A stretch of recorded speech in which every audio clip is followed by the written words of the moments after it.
Hello my friends and welcome back to the rabbit hole. In today's video we are going to be talking about this whole new wave of bans at Sephora.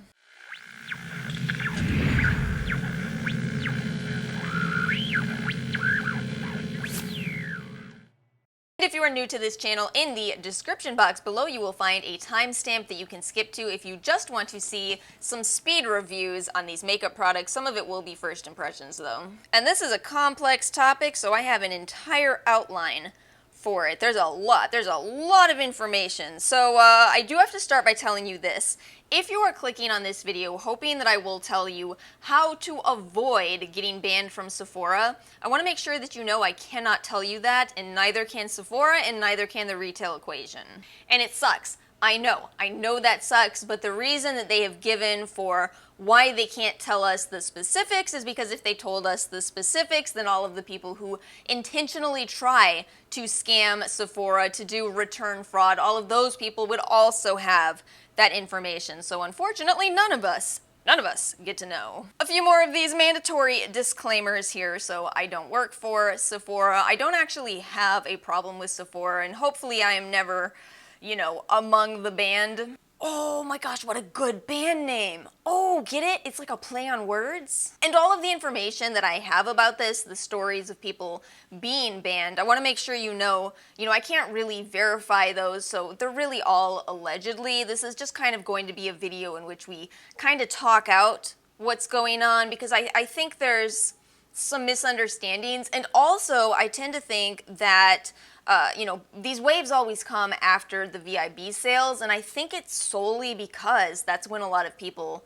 place orders. So I actually bought several Morphe brushes. I know, who even am I, but I like what Morphe did. I like the fact that they kicked out Jeffree Star. I want to support good behavior, so I figured I would grab some of these brushes. They were buy one get one free at Ulta. And then Ofra sent me their third of the Glitch series. I actually purchased the first two, so I was really grateful to get this in PR. This is what I wore in Wednesday's video, so we're doing it again today. All right, we'll start with the M505 pointed blender brush. Okay, so some of the basics that you guys need to know. So Sephora uses something called the retail equation, and so do a lot of other stores. So the retail equation is supposed to be a third party that monitors all purchasing and exchanges and returns. If you look up the retail equation, there are a lot of angry reviews for it from customers who have been banned for supposedly too many returns. Basically, like I said at the beginning of this video, nobody tells you what constitutes too many returns. You just know that there is a maximum, whatever it is. And a lot of people complain that they've been banned for a very small number of returns. We've got people saying they were banned on their first ever return that they attempted. I'm going to switch to the M330 blending crease brush. One of the biggest concerns that I've seen people express with this returns monitoring system is, how do you really know that they're getting it right? In fact, I've seen a lot of people say, this is just some kind of a software. Is it possible that they could mix your name up with somebody else who is returning excessively, and then you suddenly are the one who gets banned on your first return? And I have pretty limited knowledge when it comes to software, but I will say, logically, I can see how that could be a concern, how that's something that potentially could happen. But I'm going to also kind of reassure you, because I've come to conclude I don't think this is extremely common, especially that aspect of, software mistakes, or this program would have never been used, right? But that's not going to be any good for those people who are sitting there saying, yeah, okay, that's nice, Alice, except I'm one of the people who got banned and I didn't do anything wrong. Let me just go ahead and read you guys my two little notes on this. So I have don't panic, and I also have maybe panic. Okay. See, I try to follow these stories and kind of figure out, what is it exactly that's going on. And something I very vividly remember on the topic of, bans that never should have happened. This one person was going off about how it was very unfair. They were banned out of absolutely nowhere, but then they finally admitted after a bit of pressing that they had made 50 returns to Sephora. I haven't even come close to buying 50 products from Sephora. Can you imagine making 50 returns to Sephora, which carries, you know, high-end stuff? The value of her returns had to be rather high. But I'll say this, at least she admitted it, because it's something that I've wondered for a long time. You know, you just see these people make these claims online, and sometimes it's like, I know you're saying you're not returning anything, but how do we know that? We're just sitting here reading, we're taking your word for it. So that's kind of where I'm coming from with the don't panic, and yet, you know, again, the reason I put in my notes maybe panic is because I don't think that this software is probably 100% perfect. I'm sure that it gets it wrong sometimes, and that's got to be extremely frustrating, because in those situations, now somebody is being honest about not making many returns at all, and yet people are saying, well, the last time we had this conversation, it turned out that person actually had made 50 returns, so what are you? Switching to the M514 Detail Round Blender. See, this right here is a problem with Morphe brushes. You see that sticking out there? But we really do have a new curveball. We really do with this latest situation. Basically what's going on is, according to, again, one person, therefore, once again, allegedly a dance floor tragedy.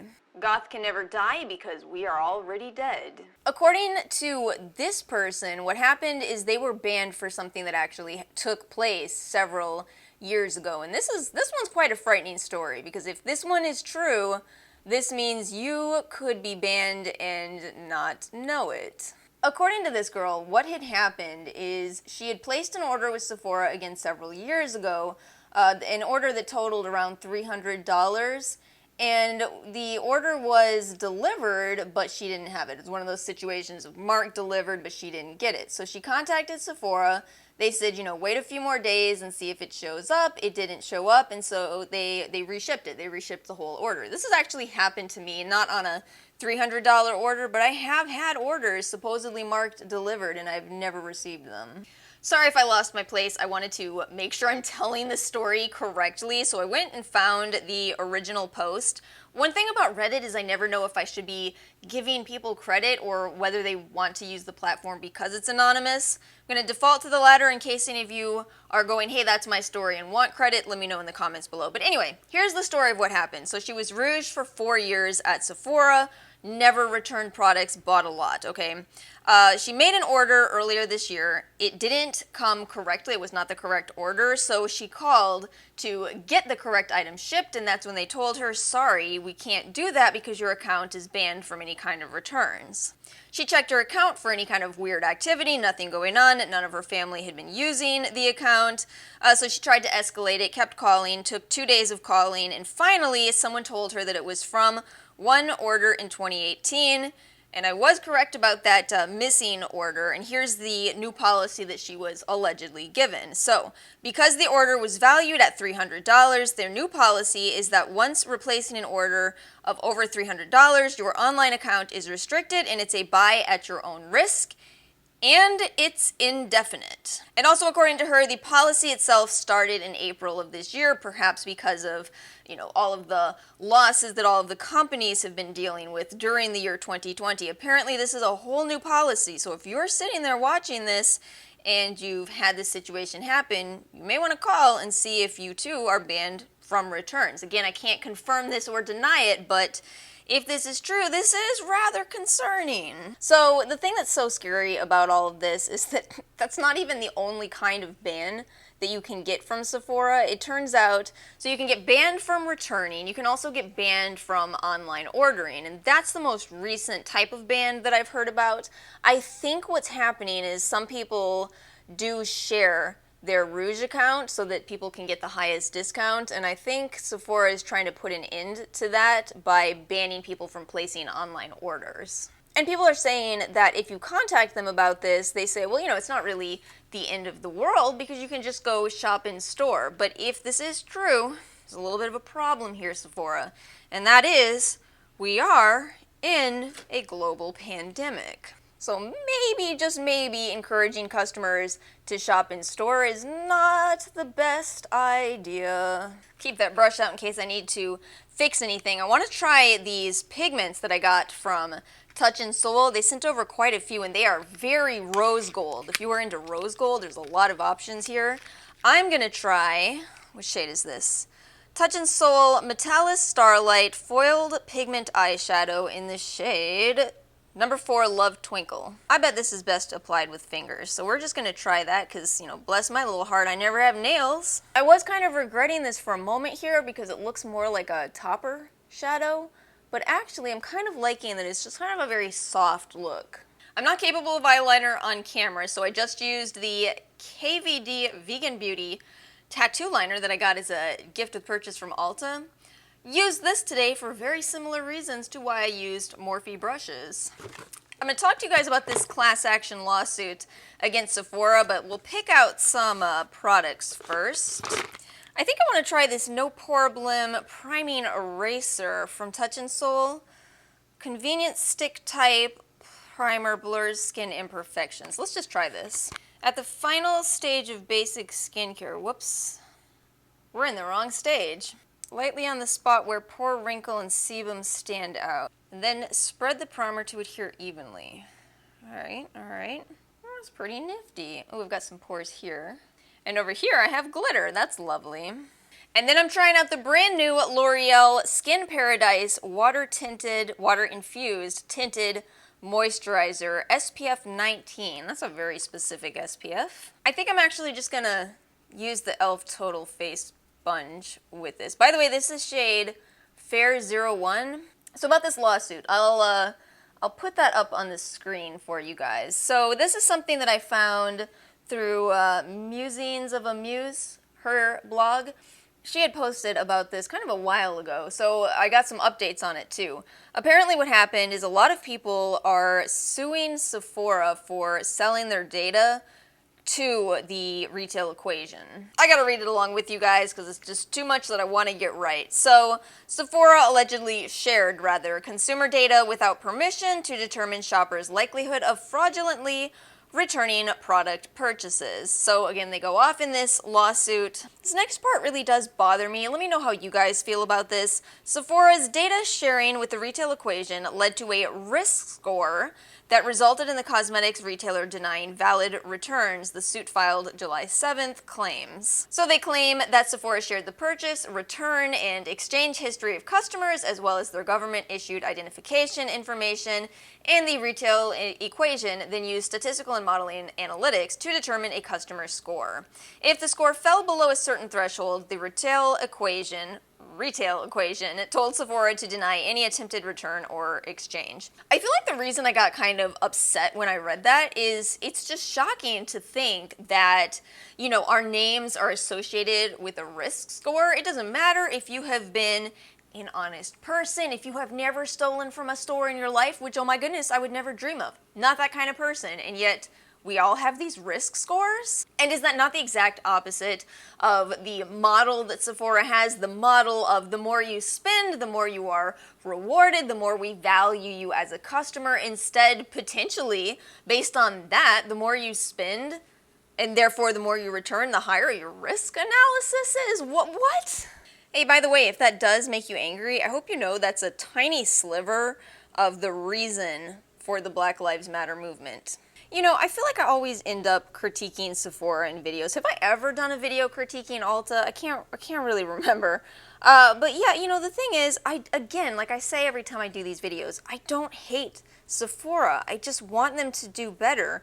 And the thing is, it seems very glaringly obvious to me that this retail equation is not a smart move. It seems to me like what's going to happen is you're scaring off your most valuable customers. You're scaring off your Rouge customers. I mean, if people are scared to place a $300 order, you know, is that really what you want from a supposedly luxury makeup retailer? I don't know why this is so dusty. My Wet n Wild Hello Halo Blushlighter. Hey, stay open. Stay. Oh, I forgot this is an incredibly intense highlighter. Whoops. You know, should Sephora ever stumble upon this video, the advice that I would give them, oh my goodness, dump the retail equation. They're not doing you any favors. I don't doubt they're costing you some amount of money in addition to what you're already paying them. And you know, another thing, I think it would be really nice to let us know where we stand with this whole banning situation, just kind of some courtesy emails, because there are a lot of people who are worried about this. Last product for this video, wait, no, I have a lipstick. Second to last product, I'm going to try this L'Oreal Bambi Eye mascara. I've been curious about this for so long. Let's see what they say. Intense, instant, eye-opening mascara. Wow! Ooh, this wand is a tough call at this moment. It's plastic bristles and they're kind of short. Give a little wiggle. Wait, wrong Disney movie. Also, I can't whistle, now you know. I actually like it so far. Not that that tells us if it's gonna flake or smudge through the day, but I kind of like it. It really thickened every lash. However, it was a very wet formula in application. Definitely would not recommend it for Ben Shapiro's Dr. Wife. Last time I'll make that joke, I promise, but just know, I don't even like Twitter. However, that day I did. Okay, so I also bought from 3CE, which I've heard great things about. This is the lip color in shade 706 Sweet Impact. Ooh, that's pretty packaging. Kind of a coral pink. I think it'll go with this look. I think it'll be just fine. There's one more thing I wanted to read to you guys before I close out this conversation section of this video. So I wanted to read you something, ironically enough, posted to the Sephora community, and it was somebody talking about getting screwed over by the retail equation. So I purchased and subsequently wanted to return a concealer. The employee, too busy chatting with her coworker, accidentally charged me for the concealer I already paid for and wanted to return, so she had to end up giving me 2 refunds, one for the original and one they accidentally charged me for. This has actually happened to me, by the way.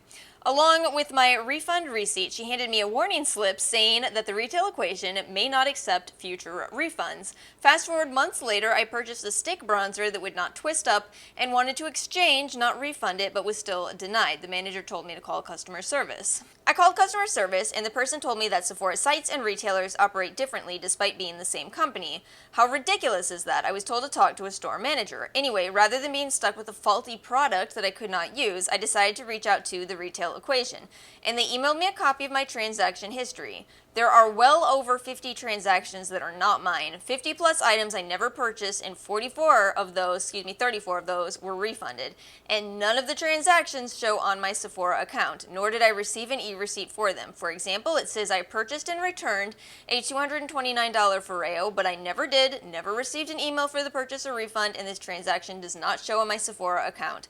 Had these transactions shown on my account, I received an e-receipt, I would have reported fraudulent activity. I feel like it's only fair for me to tell you that that person allegedly suspects fraudulent activity on the behalf of the retail equation as well as Sephora, but I personally think that what's happening there is a tremendous glitch. You know, again, like I was saying earlier in this video, I think it is very possible for there to be software problems. I mean, imagine if somebody has a similar name to you, maybe they're even in the same area. Are you going to be responsible for that person's return history? And that's ultimately why I think this whole system is flawed, and why I think we're hearing so much about this, is because while I do think there are some people trying to say, you know, hey, Sephora did this to me and it's not fair, but then you find out they returned 50 items, I still do think that some innocent people are getting banned from Sephora. And it's ultimately so weird to me because that means Sephora is losing loyal customers in this grand attempt to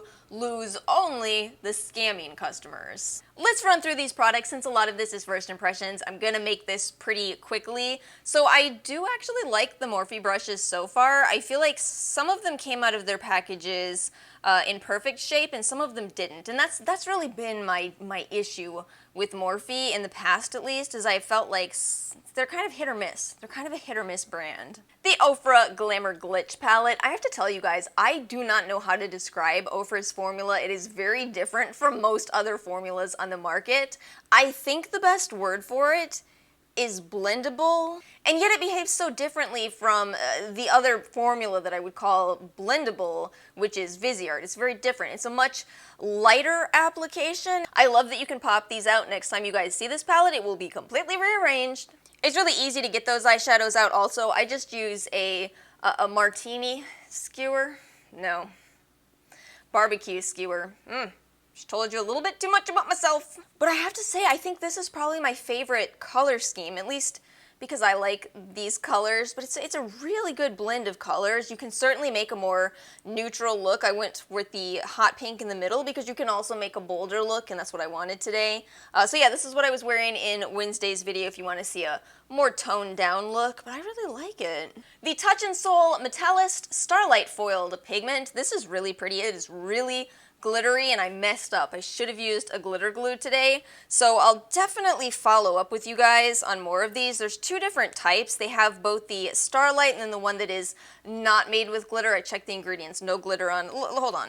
The Sparkling formula, which again, I'll talk more about these in a future video. I'm excited to play around with them though because they're really pretty. The L'Oreal Bambi Eye Mascara. It's pretty useless for me to review this as I just put it on, but you know, it's not a new product, so if any of you guys have experience with this, feel free to drop your thoughts in the comment section below. In face stuff, the No Problem Primer from Touch in Sol. I think you're gonna like this more if you have more oily skin because it's a very gel-like texture, feels very, very light on the skin. My dry skin tends to like a little bit heavier of a primer, but I can see how people like it. Also, it seems to set the skin up for a bit of slip so that your foundation spreads better. It's an interesting formula. I've heard a lot of people say this is their holy grail. I've tried it in a sample size before Touch in Sol sent this to me, so I'm excited to play around with it a little more, maybe see if I like it more as a pore type of primer as opposed to all over. This one, the No Problem Priming Eraser. This is interesting. I had no idea this is supposed to be a skincare product, so we'll move it over to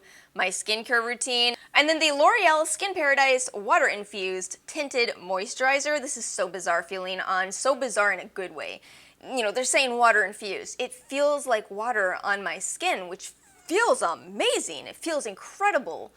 However, as you might expect with a product that feels like water on the skin, adding powder was a little tricky, and since I used powder, blush, and bronzer today, I had to use some powder. It all worked out in the end, but I definitely think this might be more for people who are using cream blush, cream highlighter, and that's the way the trends are going anyway, so I can see it really being on trend, so I do have to give L'Oreal some credit for that. As far as the SPF ingredient in here, if you guys saw my meme that I posted yesterday on Instagram, this contains insulazole 3.5% sunscreen. I was so surprised to see that. That's not actually a new chemical filter, but it rarely appears on its own. I think there were stability issues in the past with it, so I'm guessing, I do have faith in L'Oreal's cosmetic chemists. I'm assuming they figured out a way to stabilize it. But yeah, I'm wearing a chemical filter on my skin right now, one that passed the patch test,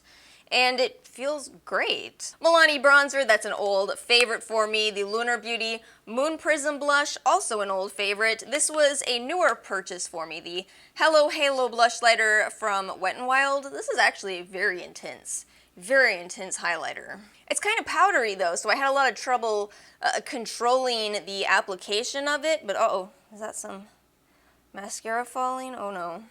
But if you are all about the intense highlighter, don't let anybody tell you it's 2020, you can't do that anymore. Yeah, I think you'll really like this. Oh, this is the shade Highlight Bling. I feel like this is the other product I'm the most on the fence about in this video.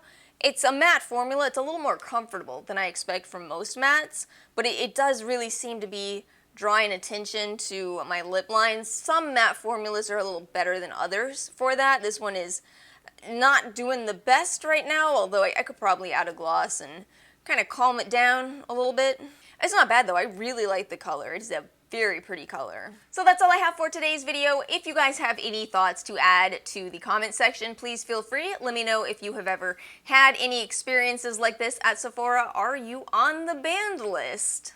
If you guys enjoyed this video, make sure to like and subscribe, and I will see you all next time.